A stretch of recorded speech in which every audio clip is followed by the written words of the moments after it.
উফ, কি গরম, যেন চাঁদি ফেটে যাচ্ছে। কিন্তু চারপাশে তো না আছে গাছ, না আছে ছায়া। ওই বাগানে গিয়ে যদি একটু বসা যেত।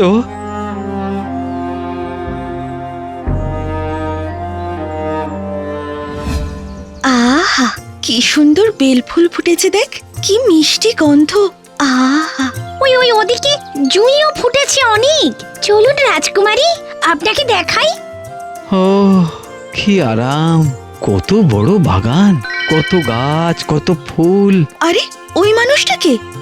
তাই তো, পথিক হবে বোধহয়, কিন্তু এখানে ঢুকলো কি করে? কে আপনি? এই বাগানে ঢুকলেন কি করে? না মানে আমি একজন সামান্য আতর বিক্রেতা, নাম সুনন্দ। আপনার তো দেখছি খুব সাহস। না আসলে বাইরে এত রোদের তেজ, তাই এখানে। তাই এই বাগানে ঢুকে পড়েছেন? প্রহরী, প্রহরী! দয়া করে প্রহরীকে ডাকবেন না, আমি চলে যাচ্ছি। সখী, একবার দেখি না ওনার কাছে কি আতর আছে।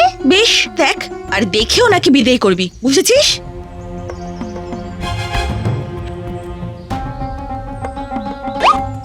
সখী, একটা আতর নিন না, খুব সুন্দর গন্ধ।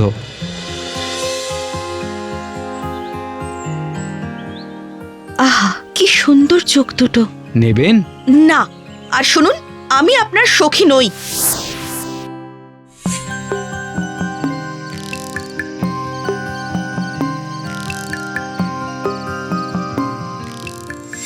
সখী, একটা আতর নিন না, নেবেন? একে আমি স্বপ্ন দেখছিলাম, কিন্তু কি দেখলাম আমি? কি ভীষণ ভালো লাগছে। কেন কেন কেন? আচ্ছা, আমি তো তাকে তাড়িয়ে দিলাম, সে কি আর আসবে?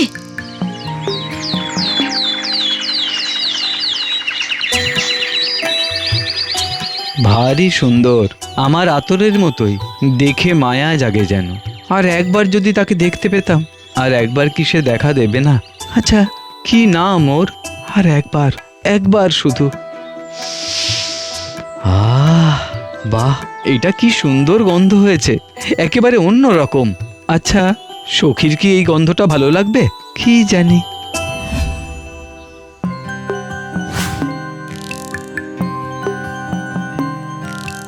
সে কি আসবে আজ? কাল তো তাকে এখানেই দেখেছিলাম। অপেক্ষা, অপেক্ষা, বড় তীব্র এই অপেক্ষা। বাগানের ওই দিকটায় ছিল, একবার দেখি না যদি আসে। এ কি, আজ আবার আপনি এসেছেন কেন? জানি না কেন, কি জন্য, তবু এসেছি। একটা আতরও বানিয়ে এনেছি আপনার জন্য। বেশ, দেখি কেমন গন্ধ তার।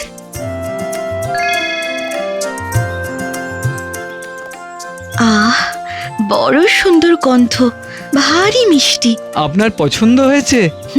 তা দাম কত? মূল্য জানি না, যদি কিছু মনে না করেন। মনে করার কিছু নেই, যা মূল্য চাইবে তাই পাবে। না না, আপনাকে খুশি করার চেয়ে বড় মূল্য আমার যে নেই সখী। আমি জয়ন্তী, কিন্তু বিনামূল্যে আমি যে কিছু নিই না। কিন্তু মূল্য নেওয়া তো আমার হয়ে গিয়েছে। কি? আপনার ওই হাসি।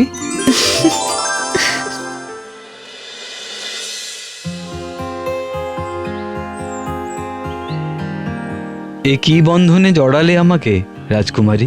আবার? আচ্ছা আচ্ছা জয়ন্তী, কিন্তু আমি যে গরিব আর তুমি রাজকুমারী। তাতে কি, আমি মানুষ, তুমিও মানুষ, আর ভালোবাসা গরিব অর্থবান দেখে হয় না। কিন্তু রাজামশাই আমাদের এই ভালোবাসাকে কিছুতেই মেনে নেবেন না। জানি, কিন্তু আমাদের ভালোবাসা কি তাতে মিথ্যে হয়ে যায়? না, যায় না, কিন্তু স্বীকৃতি না পেলে কি করে আমরা একসঙ্গে থাকবো জয়ন্তী? পাখিটা কি বলছে সুনন্দ? বলছে, বউ কথা কও, বউ কথা কও। রাজকুমারী, মহারাজ এদিকে আসছেন। যাও সুনন্দ, তুমি এখান থেকে পালাও। এই যে মা জয়ন্তী, তুমি এখানে? বলুন পিতা। মা, আমি তোমার স্বয়ম্বর সভার আয়োজন করেছি, তুমি নিজেকে প্রস্তুত করো। কিন্তু পিতা, আমি শোনো মা, তুমি বড় হয়েছো, জানি তোমার আমাকে ছেড়ে যেতে কষ্ট হবে, কিন্তু এই তো পৃথিবীর অমোঘ নিয়ম মা। কন্যা বড় হলে তাকে যে পরের ঘর করতেই হয়। কিন্তু পিতা, আমি তো রাজকুমারী, আমার ইচ্ছা অনিচ্ছা। তোমার ইচ্ছা অনিচ্ছাকে গুরুত্ব দিতে চাই বলেই তো এই স্বয়ম্বর সভার আয়োজন। সেখানে তুমি তোমার ইচ্ছা অনুযায়ী, পছন্দ অনুযায়ী পাত্র বেছে নিও। বিমলা, এবার কি হবে রে? আমার ভালোবাসা, আমার সুনন্দ। রাজকুমারী, আপনার ইচ্ছা অনিচ্ছাকে গুরুত্ব দিতে চান বলেই মহারাজ স্বয়ংবর ডেকেছেন। কোনো মতে যদি এই স্বয়ংবরে সুনন্দ আসতে পারে, তাহলে জনসমক্ষে তাকেই পাত্র হিসেবে বেছে নিলে তো আর কোনো সমস্যাই থাকে না। তুই ঠিক বলেছিস। যা যা, এখনই এই খবরটা তুই সুনন্দকে গিয়ে দিয়ে আয়, যা। আর বলিস, যে করেই হোক তাকে এই স্বয়ম্বর সভায় উপস্থিত হতেই হবে। যথা আজ্ঞা রাজকুমারী।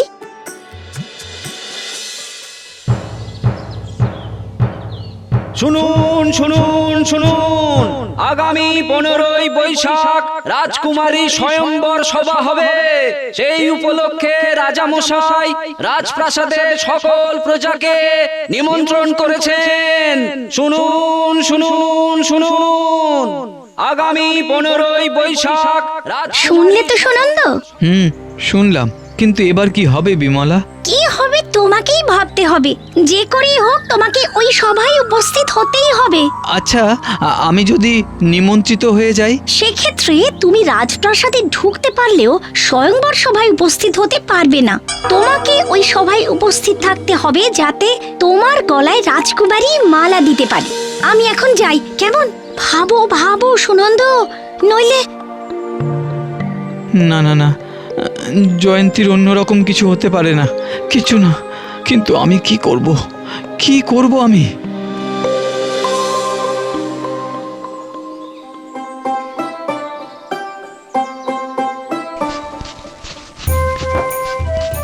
মহারাজ, মহারাজ, সর্বনাশ হয়ে গেছে। কি হয়েছে? মহারাজ, আমাদের সুগন্ধি আসছিল যে ঘোড়াতে, সেই ঘোড়া জলাশয়ে পা পিছলে পড়ে যায়। সব সুগন্ধি নষ্ট হয়ে গেছে। সে কি, তোমাদের কি কোনো কিছুতেই নজর থাকে না? মহারাজ, অন্ধকারে আসছিল তো, পথ ঠাউর করতে পারেনি। উফ, স্বয়ম্বর সভায় যাব সুগন্ধি ছাড়া, তা কি করে হয়? ও, আরে কিছু একটা করো, যে করে হোক সুগন্ধি আমার চাই চাই চাই। যাও নিয়ে এসো।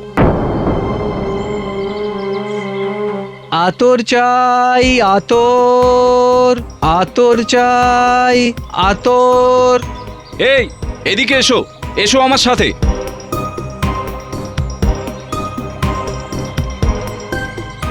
নিয়ে এসো নিয়ে এসো। চলো ভেতরে চলো। এই কি আতর আছে তোমার কাছে? দারুণ দারুণ ভালো গন্ধ। এই দেখো, রাজকুমারীর স্বয়ম্বর সভায় যাব, ভালো না হলে কিন্তু নেব না। কোন রাজকুমারী? আনন্দপুরমের রাজকুমারী জয়ন্তীর স্বয়ম্বর সভা। ও আচ্ছা আচ্ছা, সেই রাজকুমারীর পছন্দ আমার চেনা। উনি তো আমার কাছ থেকে আতর নেন। বাহ, তাহলে তো ভালোই হলো। এই দেখাও দেখাও দেখাও। এই যে, এই এই এই এটা নিন, এটা সবচেয়ে ভালো। গন্ধ তো ভালোই। এই কতক্ষণ থাকবে গন্ধ?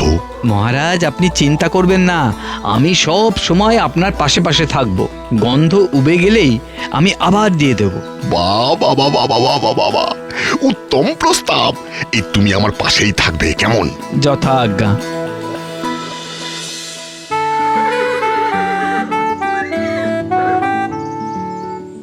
আজ আপনারা আমার অতিথি। আমার কন্যা জয়ন্তী আমার একমাত্র সন্তান। রাজকুমারী তার পছন্দ অনুযায়ী যার গলায় বড়মাল্য দেবেন, তিনিই হবেন আমার রাজ্যের পরবর্তী উত্তরাধিকারী। জয়ন্তী, যাও মা, তোমার মনের মতো স্বামী তুমি নিজেই পছন্দ করে নাও। এই রাজকুমারী এদিকে আসছে, দাও দাও দাও, তোমার আতর দাও। উফ, একসাথে রাজ্য রাজকন্যা, ভাবতেই পারছি না। বাপরে বাবারে বাবারে বাবারে। আর আমি? পাবে পাবে, তোমার পুরস্কার তুমি পাবে। এই দাও দাও দাও দাও দাও, আগে আতর দাও, বেশি করে লাগাও, বেশি করে দাও।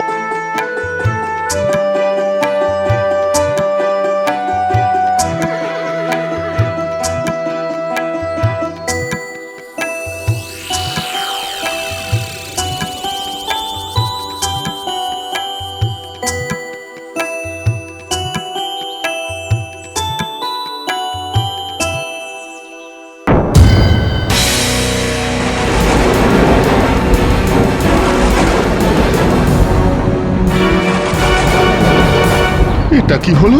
জয়ন্তী, এ তুমি কি করলে? উনি রাজা নন। কিন্তু পিতা, আমার যে ওনাকেই পছন্দ হয়েছে। আরে ও তো একজন আতর বিক্রেতা, রাজা তো আমি। আমার ওকেই ভালো লেগেছে পিতা, ইনিই হবেন আমার স্বামী। তুমি রাজকুমারী, কিন্তু ও হলো সুনন্দ। তাছাড়া পিতা, আপনি তো কখনো আমাকে এই মানুষে মানুষে ভেদাভেদ শেখাননি। বলেছেন মানুষকে মানুষের মর্যাদা দিতে।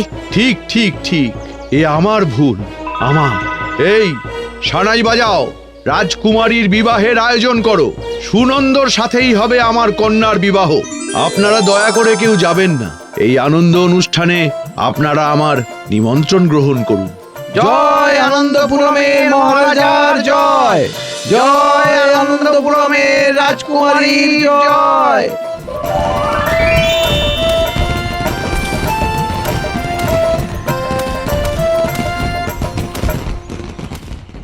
কিভাবে করলে এই অসাধ্য সাধন?